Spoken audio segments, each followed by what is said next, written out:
بسم اللہ الرحمن الرحیم۔ السلام علیکم دوستو، آپ دیکھ رہے ہیں تخلیق ٹی وی اور میں ہوں آپ کا ہوسٹ ہارون۔ دوستو، آج ہماری ویڈیو کا ٹاپک ہے تاج محل۔ بھارت کے شہر آگرہ میں واقع تاج محل مغل بادشاہ شاہ جہاں نے 16ویں صدی عیسوی میں اپنے محبوب ممتاز محل کی یاد میں تعمیر کرایا تھا۔ تاج محل ایک مقبرہ ہے جس کے تہہ خانے میں ممتاز محل کی قبر ہے۔ کچھ عرصے بعد شاہ جہاں کا انتقال ہوا تو اس کی قبر بھی اس کے برابر بنا دی گئی۔ ممتاز محل کا اصل نام ارجمن بانو تھا۔ دوستو، مغلوں کی یہ روایت تھی کہ شاہی خاندان کے اہم خواتین کو شادی کے موقع یا کسی اہم واقعہ کے بعد ایک نیا نام دے دیا جاتا اور پھر وہی نام عام طور پر مشہور ہو جاتا تھا۔ دوستو، شاہ جہاں کا اپنا اصل نام شہاب الدین محمد تھا اور 1628 سے پہلے جب وہ بادشاہ نہیں تھا تو اسے شہزادہ خرم کے نام سے پکارا جاتا تھا۔ دوستو، تاج محل 20 سال کے عرصے میں مکمل ہوا اور 20,000 کارکنوں نے اس کی تعمیر میں حصہ لیا۔ اس کی تکمیل کے وقت 1648 میں اس پر آنے والی لاگت کا اندازہ 3,20,00,000 روپے تھا۔ جی ہاں، یہ بات ذہن میں رہے کہ اس دور میں 1 گرام سونے کی قیمت 1 روپے 40 پیسے تھی۔ اکتوبر 2005 میں سونے کی قیمت کے مطابق اس کی موجودہ مالیت 30 کروڑ ڈالر بنتی ہے۔ ایک روایت کے مطابق اس عمارت کا اصل نام روضیہ محل تھا۔ ہندی میں فارسی کا لفظ روضہ بولنا مشکل تھا اور ممتاز محل کے نام میں زے کی جگہ جیم بولا جاتا تھا۔ اس طرح اصل نام بگڑتے بگڑتے تاج محل بن گیا۔ اس عمارت کا نقشہ بنانے والوں میں بہت سے لوگوں کا نام آتا ہے، لیکن سب سے نمایاں نام عیسیٰ خان کا ہے۔ جی ہاں دوستو، جو اپنے زمانے کا مشہور تعمیر ساز تھا اور جس کا تعلق ایران سے تھا۔ دیگر ناموں میں عبد الکریم، مکرمت خان اور احمد خان لاہوری کے نام آتے ہیں۔ خطاطی ایمانت خان شیرازی اور سنگ تراشی چرن لال نے کی۔ تعمیری کام میں قنوج، دہلی، لاہور اور ملتان کے ماہر کاریگروں نے حصہ لیا۔ کچھ خاص کاموں کے لیے بغداد، شیراز اور بخارا سے بھی ماہرین بلوائے گئے۔ اگر تاج محل کی عمارت میں مقبرے کے علاوہ دیگر تعمیرات کو بھی شامل کیا جائے تو اسے چہار باغ طرز تعمیر کہا جاتا ہے۔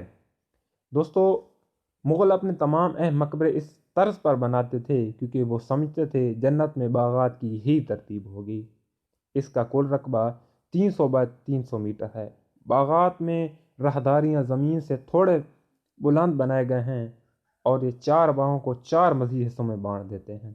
اس طرح پھول اگانے کے 16 تختے بن جاتے ہیں۔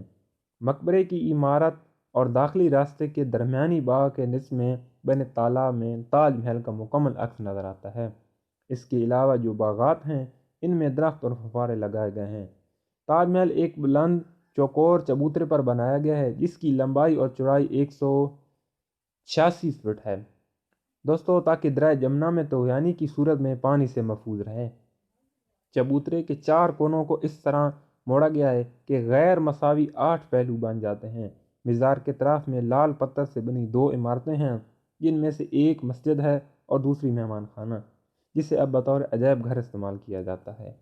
اس تعمیری ڈھانچے میں تعمیر کے عربی تصور کو استعمال کیا گیا ہے جس میں عمارت کا ہر حصہ ایک جداگانہ حیثیت بھی رکھتا ہے اور مرکزی عمارت کا تکمیلی حصہ بھی نظر آتا ہے۔ یہ جیومیٹری اور تعمیراتی جزئیات میں توازن کے اصول پر تیار ہوا ہے۔ اس کی مرکزی گنبد کا قطر 58 فٹ ہے اور یہ زمین سے 213 فٹ اونچا ہے۔ گنبد کے بالائی حصہ پر کمل کے پھول کا نقشہ بنایا گیا ہے جس کے باعث اس کی اونچائی اصل سے زیادہ دکھائی دیتی ہے۔ گنبد کے اوپر سونے کا کلش تھا جو 1800 تک لگ رہا، لیکن اب اسے کانسی سے بدل دیا گیا ہے۔ کلش کی تعمیر میں ایرانی اور ہندوستان آرائش کے طریقوں کو یکجا کر دیا گیا تھا۔ کلش کے اوپر پر بنا چاند جس کی نوکیں آسمان کی طرف ہیں اسلام کا بنیادی نشان سمجھا جاتا ہے۔ دوستو، تاج محل کے 4 خوبصورت اور پروقار میناروں میں سے ہر ایک کی بلندی 162.4 فٹ ہے۔ تمام مقبرے میں خطاطی کی پچ کاری کی گئی ہے جس میں سنگ سلیمانی جیسے قیمتی پتھروں کا استعمال ہوا ہے۔ دروازوں کے بیرونی حصوں پر قرآنی آیات کنندہ کی گئی ہیں اور نمایاں طور پر مسلسل پھول بنائے گئے ہیں جس سے عمارت کا حسن مزید دوبالا ہو جاتا ہے۔ دوستو مقبرے کے مرکزی کمرے اور ساتھ بنے 4 چھوٹے کمروں کی دیواروں پر بھی اسلامی انداز میں آرائش کی گئی ہے۔ مرکزی کمرے کے مرکز میں ممتاز محل کی فرضی قبر ہے، 2 مستطیلی چبوتروں کی شکل میں سنگ مرمر سے بنی ہے، جس پر قیمتی پتھروں سے نقش نگاری کی گئی ہے اور خطاطی کے ذریعے ممتاز محل کی تعریف کی گئی ہے۔ اسلام میں قبروں پر آرائش کو پسند نہیں کیا جاتا، اس لیے ممتاز محل اور شاہ جہاں کے مردہ اجسام فرضی قبروں کے نیچے تہہ خانے میں موجود کچی قبروں میں ہیں۔ انہیں شمال جنوباً اس طرح دفنایا گیا ہے کہ ان کے چہرے کعبہ کی طرف رہیں۔ شاہ جہاں کی فرضی قبر ممتاز محل کی فرضی قبر کے مغرب میں ہے۔ یہ تاج محل کا واحد حصہ ہے جو اس کی متوازن پیمائش کے مطابق نہیں ہے۔ شاہ جہاں کی قبر ممتاز کی قبر سے بڑی ہے، لیکن باقی معاملات میں دونوں ایک جیسی ہیں، یعنی شاہ جہاں کی قبر بھی حیران کن معیار کے ساتھ کنندہ کاری اور خطاطی کی گئی ہے۔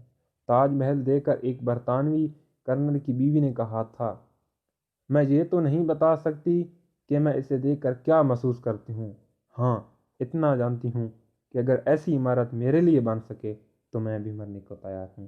دوستو اگر آپ کو ہماری ویڈیو پسند آئے تو ہمارے چینل کو سبسکرائب کیجئے۔